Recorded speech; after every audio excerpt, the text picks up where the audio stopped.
Today I'm going to show you how to make sprinkle cookies.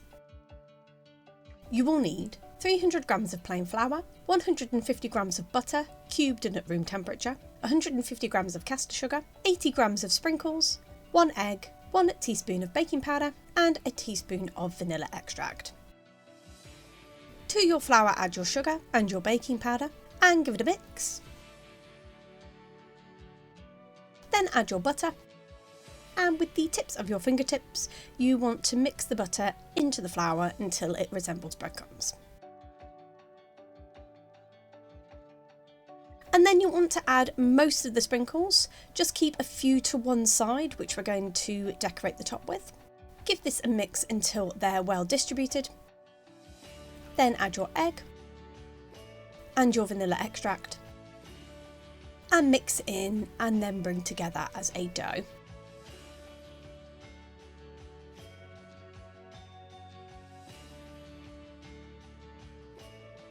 Then you want to pre-line a baking tray with baking paper. Roll out a good portion of your dough. Mine was probably about 2 tablespoons worth because I wanted quite big cookies. If you want slightly smaller ones, maybe do a tablespoon worth. Put your ball of cookie dough on your tray and then just press down with the top of your hand just to flatten it slightly, leaving space in between each of the cookies to allow for them to expand.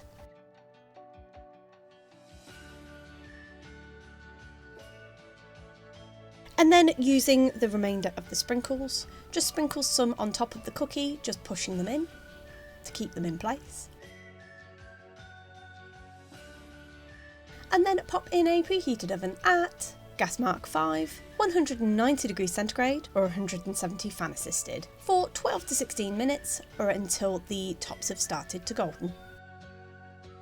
And there you have it. That's how you make sprinkle cookies.